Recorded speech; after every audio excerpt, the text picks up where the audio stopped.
జూబ్లీహిల్స్ ఉప ఎన్నికల్లో బీఆర్ఎస్ విజయం ఖాయమని మాజీ మంత్రి ఎమ్మెల్యే మల్లారెడ్డి తెలిపారు. ప్రజలంతా కారు గుర్తుకు ఓటేసి మాగంటి సునీత గోపీనాథ్ను భారీ మెజార్టీతో గెలిపించాలని కోరారు. వెంగళరావు నగర్లో జరిగిన బీఆర్ఎస్ బూత్ స్థాయి కమిటీ సభ్యుల సమావేశానికి హాజరైన మల్లారెడ్డి పార్టీ శ్రేణులకు దిశానిర్దేశం చేశారు. ఈ కార్యక్రమంలో ఎమ్మెల్యే సుధీర్ రెడ్డి, మాజీ ఎమ్మెల్యేలు మెతుకు ఆనంద్, భాస్కర్ రావు, ఇతర ముఖ్య నేతలు పాల్గొన్నారు. గత 3 పర్యాయాలు మా గోపాన్ ఉన్నాడు. 2014 సందే ఆయన గెలుచుకుంటూ వచ్చింది. బ్రహ్మాండమైన పని చేశాడు.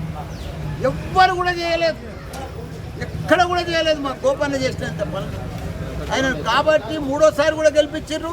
ఇప్పుడు వాళ్ళ భార్యను సునీతమ్మను, మా చెల్లెను, ఆమెను కూడా భారీ మెజార్టీతో గెలిపిస్తారు. ఎందుకంటే ప్రజల గుండెలలో ఉన్నాడు గోపాన్, ప్రజల గుండెల మర్చిపోకుంటున్నాడు ఆయన గోపాన్.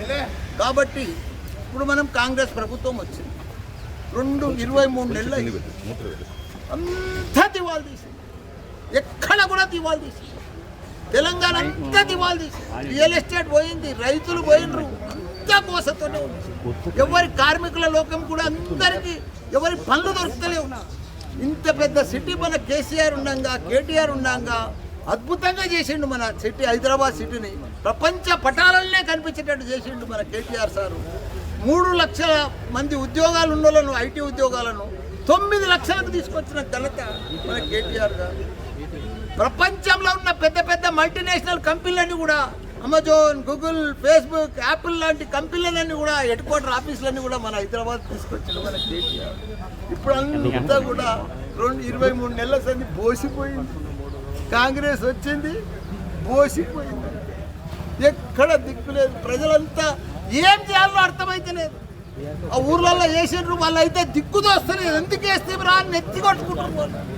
మేము కాంగ్రెస్కి ఎందుకు వేస్తేవరా అని నెత్తి కొట్టుకుంటారు, బాధపడుతున్నారు. ఆ బాధ 5 ఏళ్ళ దాకా మరి ఉండవలసింది, భరించవలసింది ఆ బాధ. కానీ ఇప్పుడు కూడా ప్రజలందరూ కూడా గుర్తుపెట్టుకున్నారు. ప్రజలందరూ కూడా మళ్ళా మాకు కేసీఆర్ ప్రభుత్వమే కావాలి, మళ్ళా మాకు కేటీఆర్ ప్రభుత్వమే కావాలి, అలాంటి నాయకులే మన తెలంగాణ ఉండాలి.